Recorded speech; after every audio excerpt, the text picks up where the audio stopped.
या सृष्टिः स्रष्टुराद्या वहति विधिभूतं या हविर्या च होत्री ये द्वे कालं विधत्तः श्रुतिविषयगुणा या स्थिता व्याप्य विश्वम् यामाहुः सर्वबीज प्रकृतिरिति यया प्राणिनः प्राणवन्तः प्रत्यक्षाभिप्रपन्नस्तनुभिरवतु वस्ताभिरष्टाभिरीश।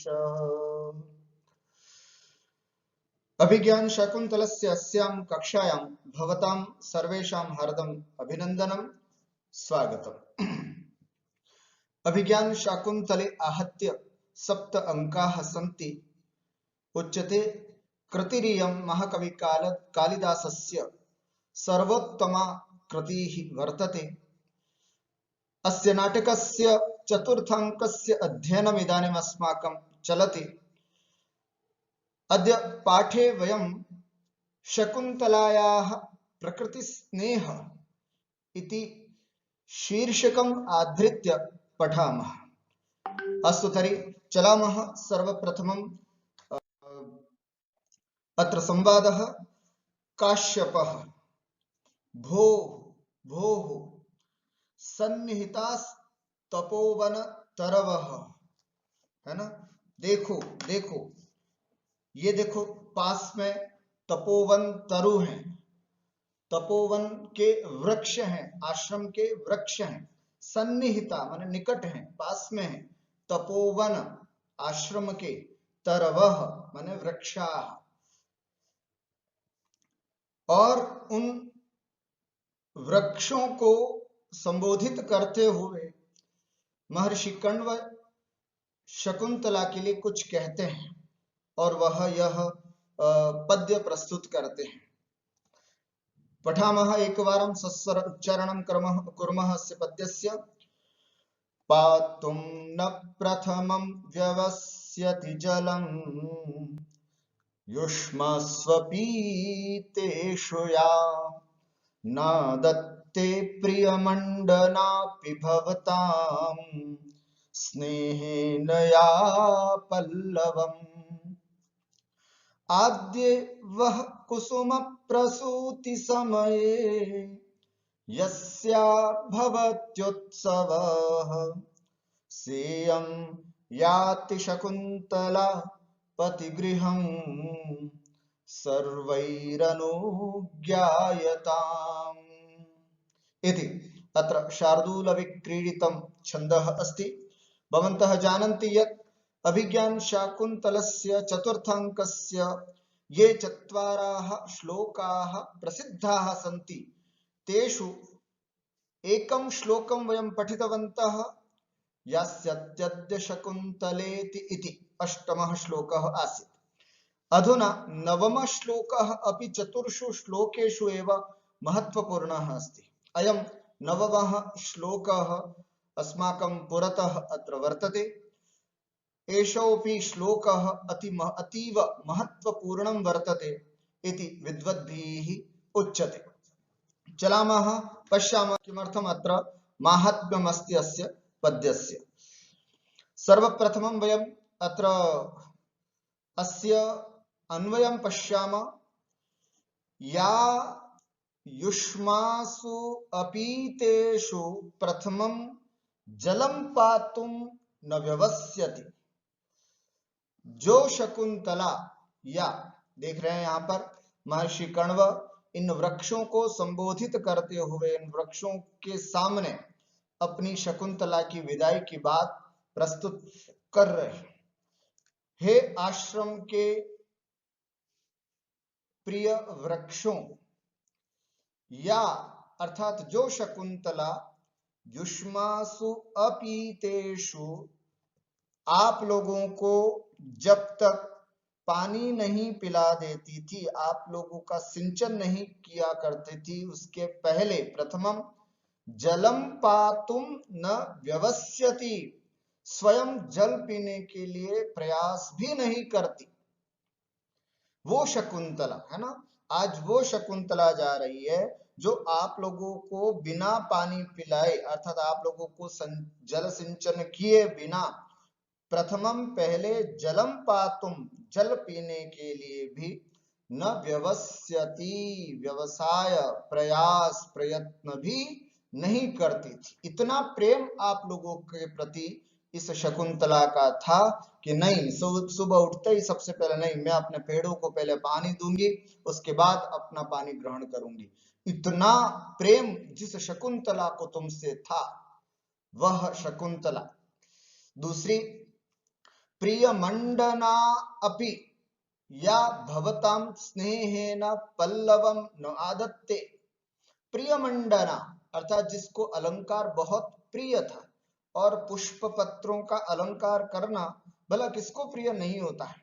शकुंतला को भी अलंकार प्रिय कन्या थी, लेकिन भवताम या भवताम स्नेहेन, जो आपके स्नेह से, हे पेड़ हे वृक्षों, आप लोगों के स्नेह की वजह से पल्लवम न आदत्ते, लेकिन एक पत्ता भी वो ग्रहण नहीं करते थे, न फूल न पत्ते कुछ भी ग्रहण नहीं करते थे।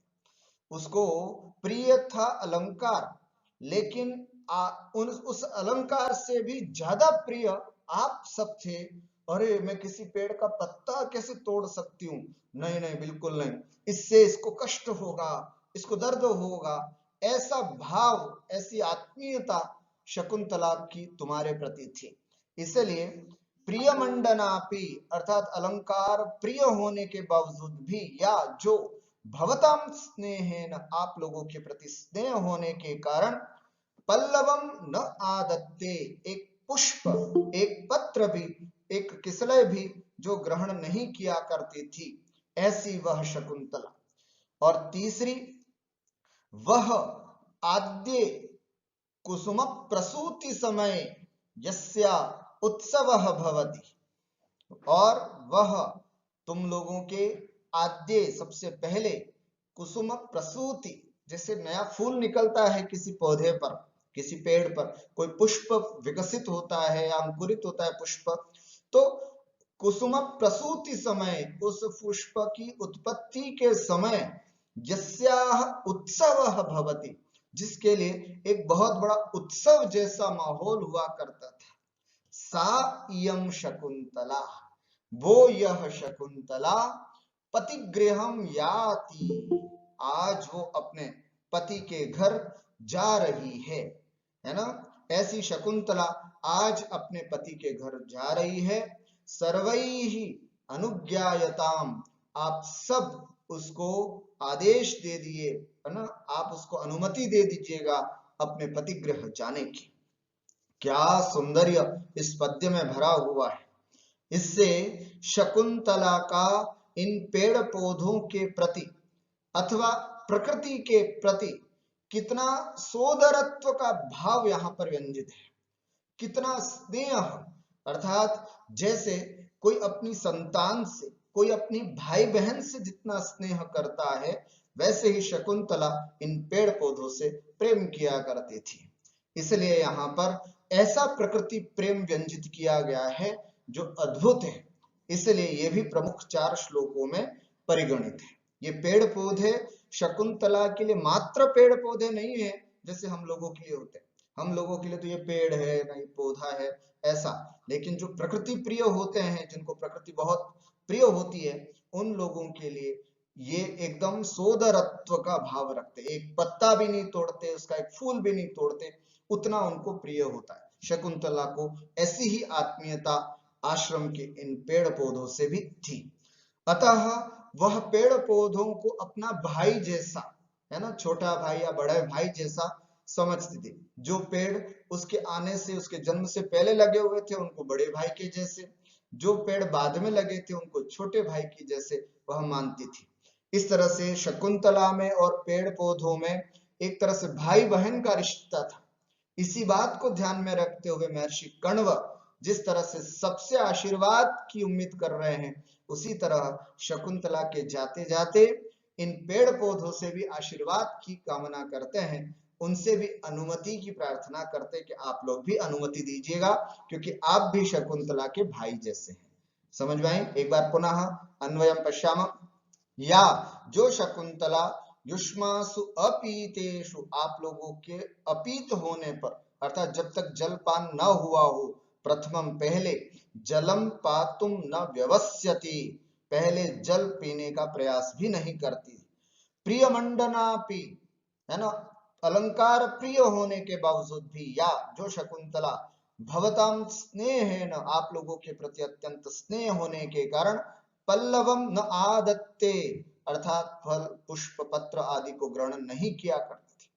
वह आद्य कुसुम प्रसूति समय, और आप लोगों के सबसे पहले जब कुसुम की उत्पत्ति होती है, फूल की उत्पत्ति होती है, तो यस्याह उत्सवः भवति, जिसके लिए उत्सव जैसा माहौल हो जाता था। दिन भर वो बहुत खुश रहती थी कि आज पता है मेरे पौधे में एक नन्हा सा कली खिली है, मेरे पेड़ में आज नन्हा सा एक फूल आया है, इस तरह से। तो जिसको आपके पुष्प की उत्पत्ति पर जिसको दिन भर उत्सव का माहौल रहा करता था, सा इयं शकुंतला, वो ये शकुंतला, अद्य पतिगृहं याति, आज अपने पति के घर जा रही है। सर्वैहि अनुज्ञायताम, आप सभी लोग उसको अनुमति प्रदान करें। या शकुंतला युष्मासु तपोवन तरुषु अपीतेषु अकृत जलसेकेषु प्रथमं पूर्वं जलम सलिलम पातुम न व्यवस्यति ग्रहीतुम न यतते स्म। प्रियमंडनापि आभूषण प्रियापि, या भवतां तपोवन तरूणां स्नेहेन प्रेमणा पल्लवं किसलयं नूतन पत्रं वा न आदत्ते न गृह्णाति,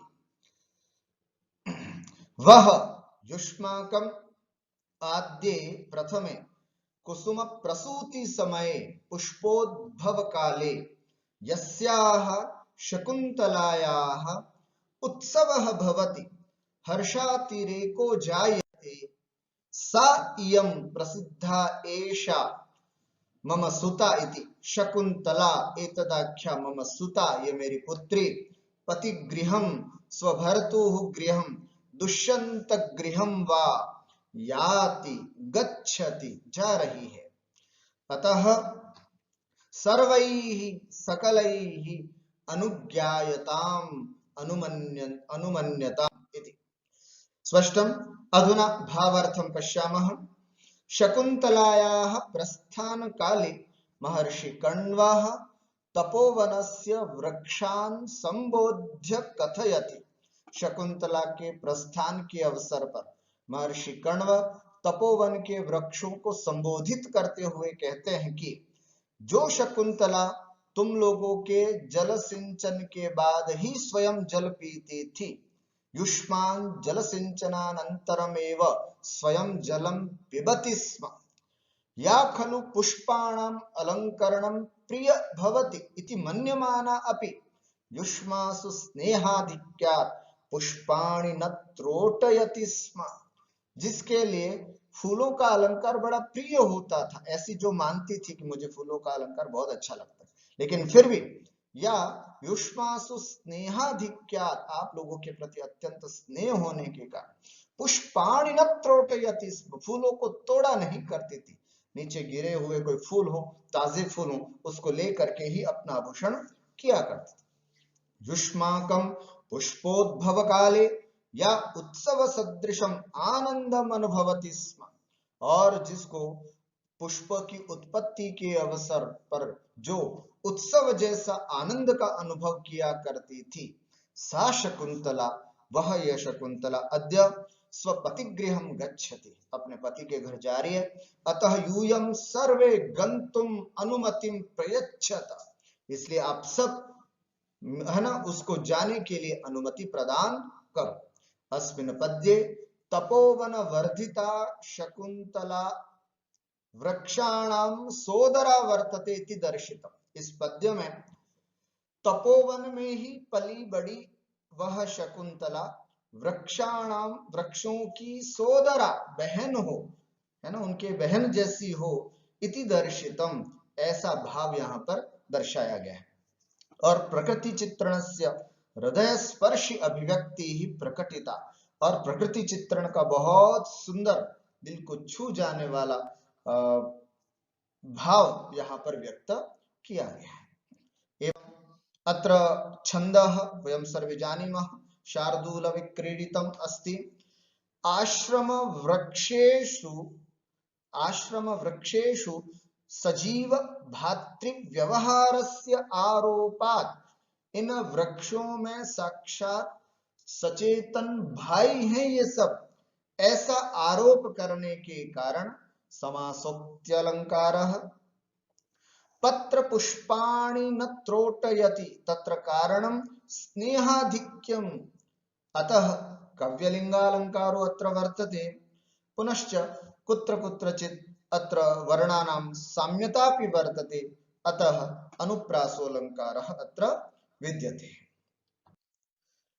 कोकिल रवं सूचयित्वा, अब जैसे यहाँ पर महर्षि कण्व ने इस पद्य के माध्यम से ये सूचित किया वृक्षों को कि आपकी बहन ये जा रही है, तब एक सेकंड के लिए सन्नाटा छा गया, बिल्कुल शांति हो गई, और अचानक एक कोयल की आवाज आई, कोकिल रवम, है ना, जिस आवाज को पहचान करके शारंगरव बताता है, क्या कहता है, अनुमत गमना शकुंतला तरुभिर्यं वनवास बंधुभिः परभृत विरुतं कलं यथा प्रतिवचनी कृतमेभिरीदृशम्। पुनः अनुमत गमना शकुंतला तरुवीर्यं वनवास बंधुभिः परभृत विरुतं कलं यथा प्रतिवचनी कृतमेभिरीदृशम् इति। जैसे ही महर्षि कण्व के द्वारा पातुम न प्रथमं व्यस्यति इति पद्य के माध्यम से वृक्षों से अनुमति मांगी, तत्काल एक दो सेकंड के लिए बिल्कुल सन्नाटा छा गया, कोई कुछ नहीं बोला, और अचानक कोकिल रव, कोयल की आवाज मधुर सी वहां पर हुई। जैसे ये कोकिल की आवाज हुई, तत्काल यहाँ इस कोकिल की आवाज, कोयल की आवाज को क्या कहा, है ना, शारंगरव कहते हैं कि एक अच्छी सी कोयल की आवाज आई है, इयं शकुंतला, यह शकुंतला वनवास बंधुभिः तरुभिः अनुमत गमना जाता, यह शकुंतला वन में रहने वाले बंधु के समान इन वृक्षों के द्वारा अनुमत गमना, जाने के लिए अनुमति को प्राप्त हो गई।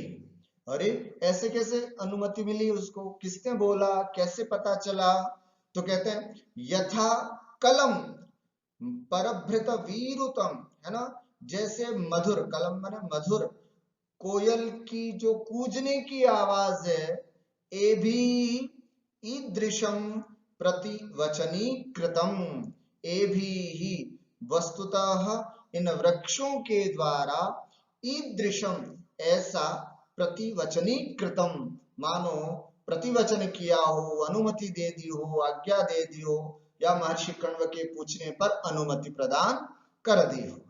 अर्थात वनवास बंधु ये तरुओं के द्वारा अनुमति मिल गई, क्योंकि जैसे ही महर्षि कण्व के पूछने पर और तत्काल कोयल की मधुर सी आवाज आई, इससे सब लोगों ने अनुमान लगा लिया कि ओहो, इस कोयल के माध्यम से मानो ऐसा लग रहा है इन वृक्षों ने सब ने अपनी अनुमति दे दी। उस कोयल को प्रतिनिधि बनाया अपना, और फिर अपना प्रतिनिधि बना करके उसका जवाब, प्रत्युत्तर जो महर्षि कण्व ने कहा था, अनुमति मांगी थी, वह अनुमति मानो उस कोयल के मुख से उन्होंने दे दी हो।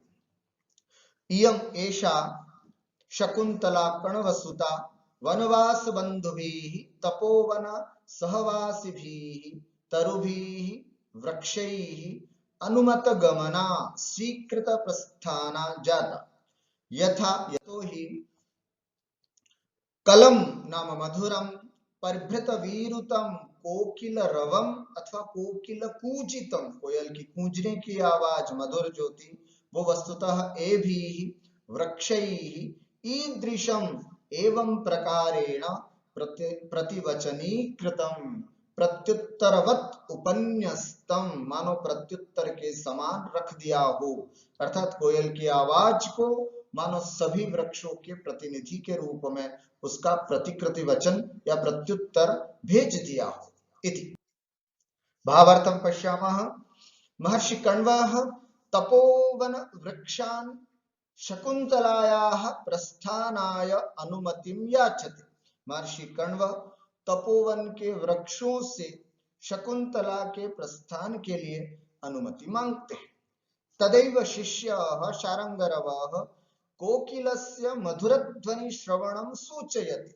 उसी समय पास में खड़े हुए शिष्य शारंगरव कोकिल की मधुर ध्वनि के श्रवण को सुन करके सूचित करते हैं और कहते हैं, क्या कहते हैं?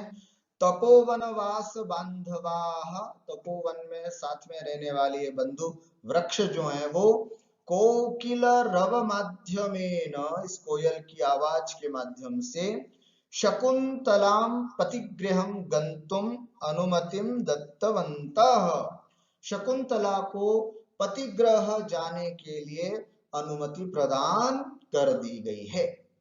वस्तुतः वृक्षाः स्वयं तु न वक्तुम अर्हन्ति, है ना। वस्तुतः वृक्ष तो स्वयं बोल नहीं सकते, अतः तेषां प्रतिनिधि रूपेण कोकिला उक्तवती, उसके प्रतिनिधि के रूप में यहाँ कोयल जो है उसने बोला।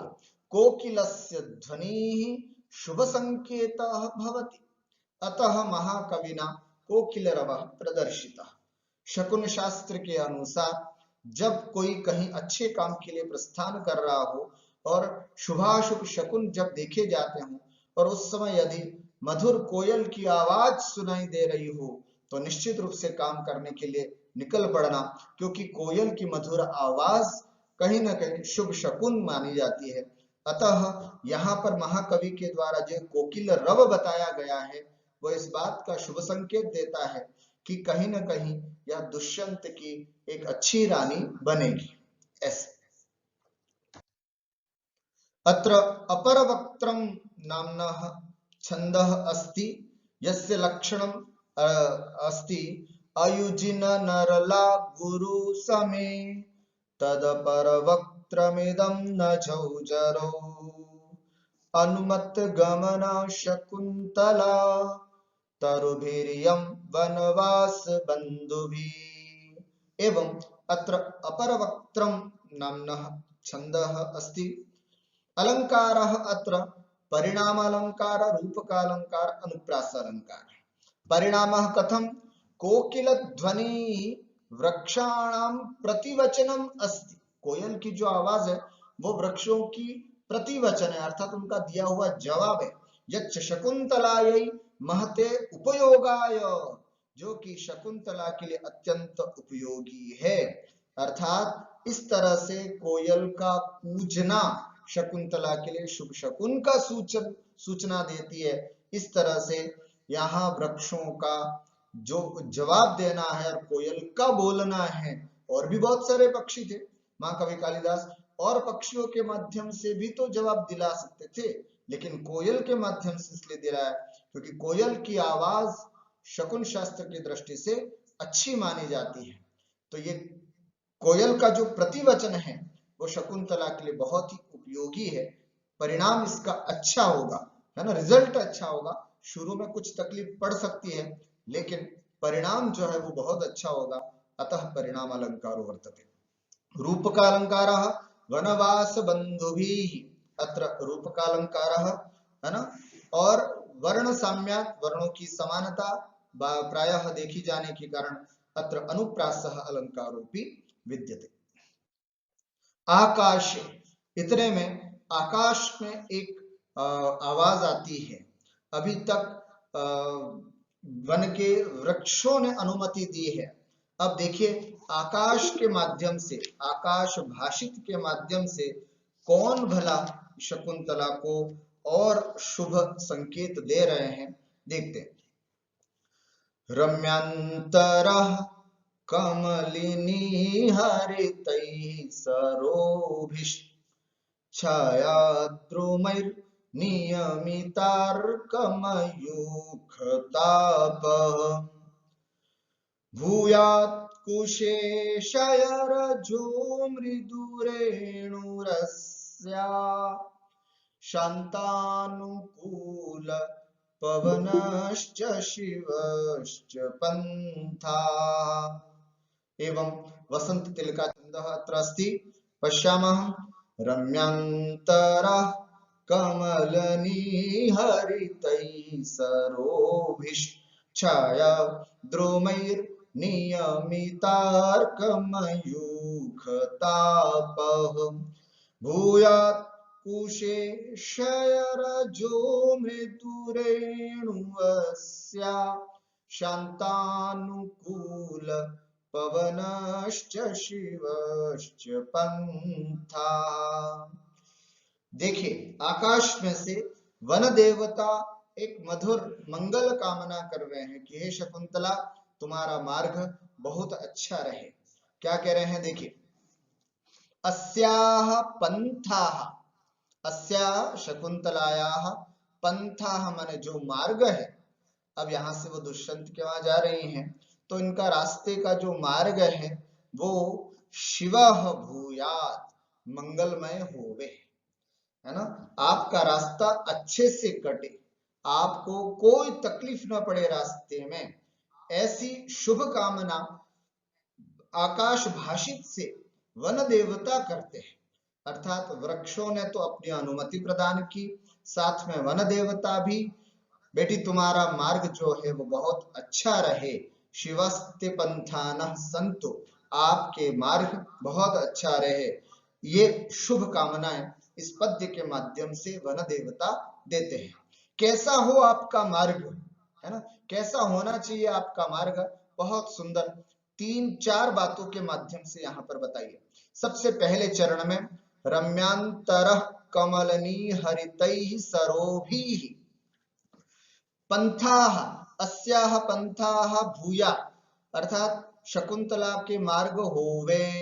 कैसे होने चाहिए, कैसे होंगे, कमलनिहरितैः सरोभिः रम्यांतरः, रम्य माने बड़े सुंदर, आगे जा करके बहुत सुंदर सरोवर आएगा, और ऐसा सरोवर जिसमें बहुत सुंदर सुंदर कमलिनी और उसके हरे पत्तों से पूरा सरोवर हरा हरा हुआ होगा, ऐसा रम्यांतरः पंथा, ऐसा मध्य देश, मध्य भाग इसके मार्ग का होगा। अर्थात तुम जाओगी तो रास्ते में एक बहुत सुंदर सरोवर मिलेगा जिसमें कमलिनी हरितई, जो कि कमल खिले हुए होंगे और उसके पत्तों से पूरा सरोवर हरा हरा हुआ होगा, ऐसा मार्ग में तुमको रास्ता मिलेगा।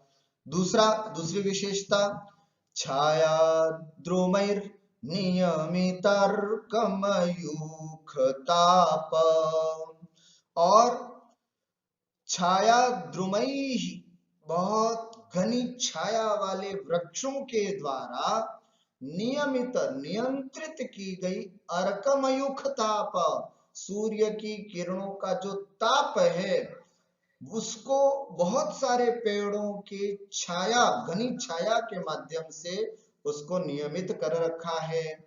अर्थात हे शकुंतला, तुम जिस मार्ग से जाओ उस मार्ग में बहुत सारे पेड़ों की छाया तुमको प्राप्त होवे। भूया आशीर्लिंग में है, अतः आशीर्वाद दिया जा रहा है। हे शकुंतला, तुम्हारा मार्ग बहुत सारे पेड़ों के द्वारा सूर्य की तेज गर्मी को नियंत्रित करने वाला तुम्हारा मार्ग बने। ठीक हुआ। तीसरी बात, कुशेशय रजो मृदु रेणुरस्याः, है ना। कुशेशय, कुशेशय का मतलब होता है कमल, रजो बने होता है पराग, कमल के पराग के समान मृदु, अत्यंत कोमल रेणु, अर्थात धूली हो, है ना। कई बार कई रास्ते से जाते हैं, कभी पैदल जाने का काम पड़ता है, तो उसमें क्या होता है कि रास्ता बड़ा कटीला होता है, रास्ता कभी पथरीला भी होता है है ना। ऐसे कई तरह के मार्ग हुआ करते हैं। शकुंतला के लिए यह शुभ कामना कर रहे हैं वन देवता की, हे बेटा तुम्हारे लिए मार्ग कैसा हो, कुशेशय रजो मृदु, अर्थात कमल के पराग के समान बिल्कुल कोमल रेत वाला। देखो ये मैंने यहाँ चित्र में, ये ऐसा मार्ग है जिस पर अगर व्यक्ति बिना चप्पल भी चले तो उसको किसी भी प्रकार का कष्ट नहीं हो। ऐसा कुशेशय, एक एक शब्द का अर्थ समझा। कुशेशय माने कमल, रजो ये अशुद्ध हो गया, रोज हो गया, रजो अर्थात उसके पराग, कमल के पराग के समान, मृदु है रेणु अर्थात धूलि जिसकी, ऐसा वह पंथा मार्ग बने। और चौथी विशेषता जो मैंने यहाँ चित्र के माध्यम से तो नहीं दर्शाई क्योंकि हवा को समझना होता है, और शांतानुकूल पवन, और बिल्कुल शांत और अनुकूल पवन तुम्हारे साथ बहे। अनुकूल पवन का मतलब क्या, जिस दिशा में व्यक्ति जा रहा हो उसी दिशा में यदि हवा बहती है तो उसको बोलते हैं अनुकूल पवन। महाकवि कालिदास प्रायः इस तरह का प्रयोग अपने काव्यों में किया करते हैं। बहुत सारे विद्यार्थी जिन्होंने प्राकशास्त्र में रघुवंश महाकाव्य पढ़ा हो, उसमें राजा दुष्यंत और रानी सुदक्षिणा का आश्रम की ओर जाना होता है, तब इसी तरह के बहुत सारे शकुन शास्त्र दिखाए जाते हैं कि ऐसी सुंदर मनोहर हवा भी चलती हो, है ना, जो ठंडी भी हो, सुगंधित भी हो और शीतल भी हो, ऐसे तीनों गुणों से युक्त हवा चल रही थी। तो यहाँ पर भी शकुंतला जब विदाई को प्राप्त हो रही है तो बिल्कुल शांत और अनुकूल, जिस रास्ते में शकुंतला बढ़ रही हो उसी रास्ते में बढ़ने वाली हवा भी बहे, और ऐसा शिवः मंगलकारी भूयात् अस्याः शकुंतलायाः पंथाः एतादृशः भूयात् इति। कमलिनी हरितैः पद्मनि श्यामलैः सरोभिः जलाशयैः रम्यांतरः मनोहर मध्यदेशः छायाद्रुमैः छाया प्रधान वृक्षैः नियमित अर्कमयूख तापः नियमित निवारित अर्क सूर्य मयूख किरण ताप संताप, अर्थात निवारित सूर्य किरण संताप इति। अस्याः शकुंतलायाः पंथा मार्ग, इसके मार्ग कुछ इस तरह से हो बने। कुशेशय रजो मृदुरेणु कमल पराग कोमल धूली, है ना, अर्थात कमल के पराग के समान कोमल है धूली जिसकी, ऐसा वह मार्ग आपका रहे। शांतानुकूल पवन, और बिल्कुल मंद और सुखद हवा भी बहती रहे, ऐसा शिवश्च मंगलकरश्च भूयात् भवेत् इति, है ना। मंद सुखद वायु मंगलकरश्च भवेत्। हे शकुंतला तुम्हारे लिए रास्ते में बहुत सुंदर कमलों का सरोवर प्राप्त होवे, जिससे कि तुम्हें ठंडी हवा महसूस हो, सुगंधित हवा महसूस हो। उसके अलावा बहुत सारे वृक्षों की घनी छाया तुमको मिले, जिससे तेज धूप न लगे और बड़ी शांति से तुम जा सको। और तीसरी बात, जब तुम जाओ तो तुम्हें मार्ग भी बिल्कुल कोमल सा मिले, कोई उबड़ खाबड़ ना मिले अथवा बहुत सारा पथरीला या रेतीला ना मिले जिससे कि तुम्हें चलने में दिक्कत हो, और तुम्हारे लिए वायु हवा भी बिल्कुल अनुकूल प्राप्त हो, ऐसी मैं मंगल कामना करता हूं, ऐसा वन देवताओं के द्वारा कहा गया। अत्र एकवारं वयं भावार्थं पश्यामः। कश्चिद् वनदेवः किमपि भणति, कुछ आवाज आती है आकाश में से, यस्य शब्दम सर्वे सावधानेन आकाशे शृण्वन्ति, जैसे वो आवाज आती है सब लोग ऐसे ऊपर मुंह करके सब ध्यान से सुनते हैं। सह कथयति, वो वन देवता कहते हैं क्या, शकुंतलायाः पतिगृह गमन मार्गः अतीव मनोहरः भूयात्। शकुंतला के अपने पति के घर जाने का जो रास्ता है, जो मार्ग है, वो बहुत मनोहर और सुंदर हो। ऐसे जब भी अपन कहते हैं ना, कभी कोई निकलता है घर से तो आपकी यात्रा मंगलमय हो, अर्थात आपको यात्रा के दौरान किसी भी तरह का कोई कष्ट न हो, बस इसी तरह की बात यहाँ पर देवता शकुंतला के लिए किया करते हैं। क्या क्या अनुकूलता अपेक्षित है? तो कहते हैं सबसे पहली बात, मार्गे अतीव सुंदर हरित सरोवर भवेत्। मार्ग में बहुत सुंदर हरा हरा सरोवर, कमलिनियों से युक्त सरोवर मिले तुमको। यत्र कमलिन्यः स्युः, बहुत सारी कमलिनियां हो। और बहूनाम वृक्षाणाम एका पंक्ति ही भवेत् यया सूर्यातपात् रहितः मार्गः स्यात्। तुम जाओ तो तुमको रास्ते में बहुत सारे वृक्षों की पंक्ति तुमको मार्ग में मिले, जिससे कि कोई भी सूर्य की जो धूप है वो नीचे ना आए और बड़ी शांति से तुम गमन कर सको। और तीसरा, कमल पराग सदृश कोमल धूल युक्त मार्गः भवेत्, है ना, कोमल के पराग के जैसा अत्यंत कोमल धूल वाला तुम्हारा मार्ग होए। और वायुश्च सुखदः सुगंधितः मंदः भवेत्, और वायु, है ना, वायु के 3 गुण बताए जाते हैं। हवा कैसी होनी चाहिए? मंद मंद होनी चाहिए, सुगंधित होनी चाहिए और शीतल होनी चाहिए। ऐसे 3 गुणों से युक्त जो हवा हो वो बहे। पुनश्च असौ मार्गः मंगलकरः भवेत्। इस तरह से इस शकुंतला का जो मार्ग है पतिगृह जाने का, वो अत्यंत मंगलमय रहे, ऐसी भावना वन देवताओं के द्वारा इस पद्य में की गई है। अत्र वसंत तिलका छंदः यस्य लक्षणम् उक्ता वसंत तिलकात् भजा जगौगः इति अस्ति। अत्र छंदः विशेषणानां साभिप्राय प्रयोगात् परिकरालंकारो वर्तते, है ना, विशेषणों का परिकरालंकारो वर्तते, विशेषणानां साभिप्रयोगात्, साभिप्राय प्रयोगात्, विशेषणों का अभिप्राय पूर्वक प्रयोग करने के कारण परिकर अलंकार यहाँ पर है। कुशेशय रजो मृदु रेणु, अत्र उपमा अलंकार, है ना, कमल के पराग के समान कोमल, अतः अत्र उपमान उपमा अलंकारो वर्तते। पुनश्च वर्णानां साम्यतापि अत्र वर्णिता, अतः अनुप्रासः अलंकारः अस्ति।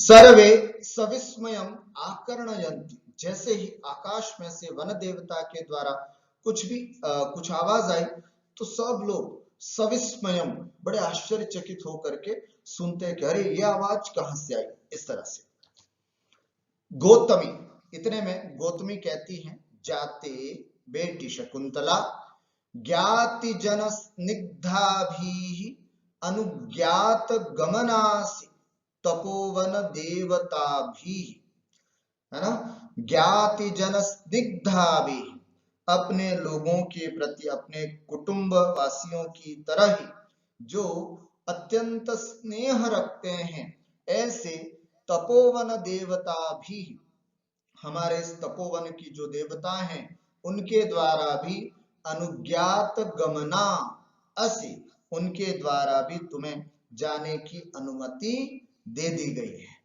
प्रणम भगवती ही, है ना, भगवती को प्रणाम कर, है ना, भगवती ही द्वितीय बहुवचनम, नदी नद्यौ नद्यः नदीम नद्यौ नदीः इति, तर्हि भगवती ही, भगवती ही अर्थात वन देवता भगवती को प्रणम, प्रणाम करो। गौतमी कहती है कि ये तपोवन देवता भी हमारे अपने कुटुंब वासियों की तरह ही हम पर स्नेह रखते हैं, और उन्होंने भी तुमको जाने की अनुज्ञा प्रदान कर दी, अनुमति प्रदान कर दी है, इसलिए भगवती को भी प्रणाम करो इति। शकुंतला सप्रणामम परिक्रम्य, है ना, उनको प्रणाम करती है और थोड़ा सा घूम के जनांतिकम, और वो हो गया प्रणाम, जैसे उन्होंने कहा उन्होंने प्रणाम कर दिया। फिर थोड़ा सा प्रियंवदा की ओर अपना हाथ करते हुए कुछ कहती है, हला प्रियंवदे, अरे सखी प्रियंवदा, आर्यपुत्र दर्शनोत्सुकाया अपि आश्रम पदम परित्यजन्त्या दुखेन मे चरणौ पुरतः प्रवर्तेते। यद्यपि आर्यपुत्र को देखने की अत्यंत उत्सुकता है, तो मुझे तो खुशी होनी चाहिए जाते समय, लेकिन फिर भी आश्रम पदम परित्यजन्त्या, लेकिन आश्रम को छोड़ते हुए दुखेन में चरणों पुरतः प्रवर्तेते, बड़े कष्ट के साथ मेरे चरण जो हैं वो आगे बढ़ रहे हैं। यद्यपि मुझे आर्यपुत्र के दर्शन की उत्सुकता है, इससे मुझे जल्दी ही जाने की रहना चाहिए, लेकिन पता नहीं क्यों ऐसा हो रहा है कि फिर भी अपने आश्रम के सभी लोगों को, चाहे वृक्ष हो, पेड़ पौधे हो, सखियां हो, तात हो, बुआ हो, इन सब को छोड़ करके जाने में दुखे न में चरणों पुरतः प्रवर्तते, बड़ा कष्ट हो रहा है, अर्थात मैं आगे बढ़ ही नहीं पा रही हूँ, मुझे जाने में बड़ा दुख हो रहा है। जब तक नहीं जा रही थी तब तक यही था कि कब जाऊं कब जाऊं कब जाऊं, अब जैसे जाने का समय आया है तो मेरा आसन मतलब मेरा दुख बहुत उमड़ उमड़ करके आ रहा है, मुझे जाने की इच्छा, मेरा पैर ही आगे नहीं बढ़ रहा है ना, इस तरह से बड़े दुख के साथ पैर बढ़ रहा है, ये भाव यहाँ पर क्या है। प्रियंवदा कहती न केवलम तपोवन विरह कातरा सख्येव, हे सखी तपोवन विरह कातरा, तपोवन के विरह से परेशान, हे सखी न केवल तुम हो, त्वया उपस्थित वियोगस्य तपोवनस्यापि तावत् समवस्था दृश्यते। कितनी सुंदर बात कह रही है प्रेमवदा कि हे सखी तुम ये मत समझो कि तुम ही दुखी हो रही हो, बल्कि तुम्हारे वियोग से तपोवन के सभी लोगों की यही दशा हो रही है ना। तपोवन पूरा शोकग्रस्त हो रहा है, तपोवन के प्रत्येक प्राणी दुखी हो रहे हैं शकुंतला तुम्हारे जाने से।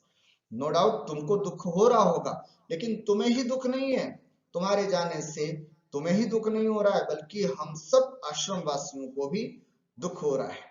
नहीं समझ में आ रहा है, मैं दो तीन उदाहरण देकर के तुमको समझाने की कोशिश करती हूँ, ऐसा प्रेमवदा कहती हैं और एक पद्य पढ़ती है। उद्गलित दर्भ कवला मृग्यः परित्यक्त नर्तना मयूराः अपसृत पाण्डुपत्रा मुञ्चत्यश्रूणीवलता। आर्या छन्दः अस्ति, पुनः एकवारं वदामि। उद्गलित दर्भ कवला मृग्यः परित्यक्त नर्तना मयूरा अपसृत पाण्डुपत्रा मुञ्चत्यश्रूणीवलता। ऐसे तीन चीजों के बारे में यहाँ पर बता रहे हैं कि हे सखी तुमको ही जाने से दुख नहीं हो रहा है, बल्कि आश्रम के प्रत्येक चीज सबको दुख हो रहा है। मैं दो तीन उदाहरण देकर के तुमको बता रही हूँ। क्या?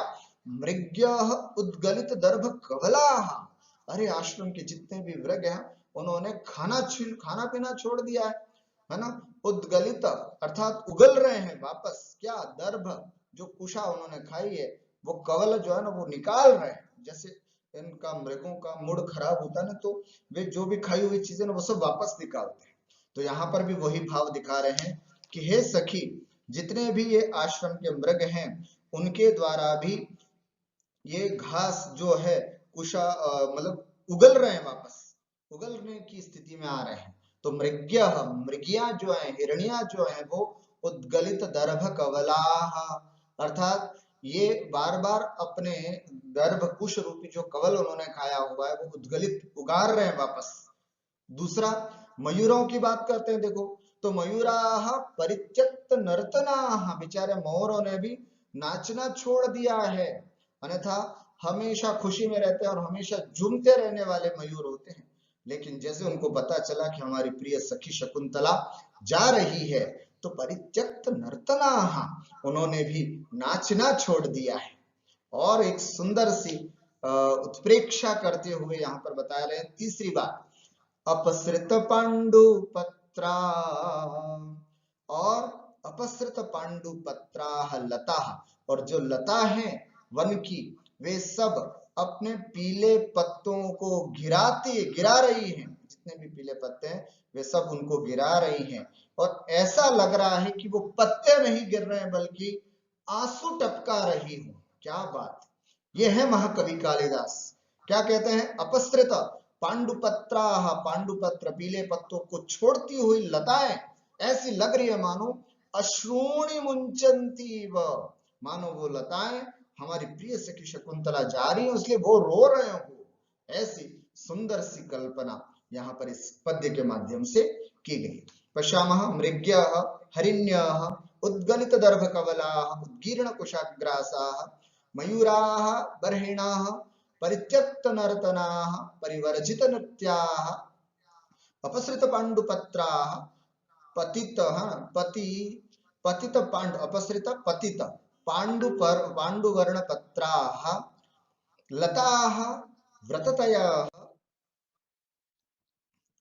अश्रूणि नाम बाष्पाणि मुंचन्ति इव परित्यजन्ति इव। इस तरह से हमारी सखी हमको छोड़ करके जा रही है, तो मृगियों ने खाना पीना छोड़ दिया है, मयूरों ने नाचना छोड़ दिया है, और जहां तक तुम लताओं की बात करो तो ये लता अपने पीले पत्तों को आंसुओं के बहाने पीले पत्ते छोड़ रहे हैं। ऐसा वियोग पूरे आश्रम वासियों को हो रहा है। इसलिए शकुंतला जाने से तुम्हें ही दुख नहीं बल्कि सबको दुख हो रहा है। भावार्थं पश्यामः शकुंतला यदा उक्तवती यद आश्रम स्थानं परित्यज्य गमने महत् दुःखम् अनुभवामि। हे प्रियंवदे कि आश्रम स्थान को छोड़ करके जाने में मुझे बड़ा कष्ट हो रहा है, ऐसा अनुभव कर रही हूँ। तदा प्रियंवदा कथयति यत् अस्य तपोवनस्य अपि भवादृशी अवस्था वर्तते। अरे तुम्हारी अवस्था नहीं है, इस पूरे तपोवन की भी तुम्हारे जैसी ही अवस्था है। देखो पश्यतु, देखो आश्रमस्य हरिण्याः भवत्याः वियोग दुःखेन दुःखिताः सत्यः कुशान् न भुञ्जन्ति। आश्रम की हिरण्या जितनी भी हैं वो भवत्याः वियोग दुःखेन, आपके वियोग के दुख से दुखित होती हुई कुशान् न भुञ्जन्ति, कुशों को नहीं खा रही है। मयूराः नृत्यं न कुर्वन्ति, मयूर नाच नहीं रहे हैं। लताः मन्यपीत वर्णीया श्रूणि त्यजन्ति, और मानो लताएं पीले पीले वर्णों के पत्तों के रूप में अपने आंसू टपका रहे हैं। एवं न केवलम भवति अपितु आश्रमस्य सर्वे प्राणिनः दुःखिताः सन्ति, आश्रम के प्रत्येक प्राणी अत्यंत दुखी हैं। अत्र छन्दः आर्या अस्ति, आर्या छन्दः यस्याः पादे प्रथमे द्वादश मात्रास्तथा तृतीयेऽपि अष्टादश द्वितीये चतुर्थके पंचदश सार्या इति। अलंकारः अश्रूणि मुञ्चन्तीव, अत्र उत्प्रेक्षा अलंकारः अस्ति। मृगी मयूर लतासु भातृत्वादीनाम आरोपात्, मृगी है इसमें बहन का, मयूर है उसमें भाई का, लता है उसमें बहन का, आरोप करने के कारण ये सब भाई बहन की तरह हैं, इसलिए कष्ट न केवल तुमको बल्कि आश्रम के इन लोगों को भी कष्ट हो रहा है। ऐसा कहते कहते इसमें भातृत्व भगिनत्व आदि का आरोप करने के कारण समासोक्ति अलंकार है। उद्गलित दर्भ कवलादीनाम त्रयाणाम हेतूनाम कथनात्, उद्गलित दर्भ कवला परित्यक्त नर्तनाः अपसृत पांडुपत्राः, इस प्रकार तीन तीन हेतुओं को कहने से यहाँ पर समुच्चय अलंकार भी है। वर्णानाम साम्यात् अत्र अनुप्रासो अलंकारोपि विद्यते। अस्तु अद्य एतावदेव, पुनः अग्रिम कक्षायां वयम् अग्रिम विषयं पठिष्यामः। तावत्पर्यन्तम् अत्रैव विरमामः। नमस्कारः सर्वेभ्यो, नमो नमः।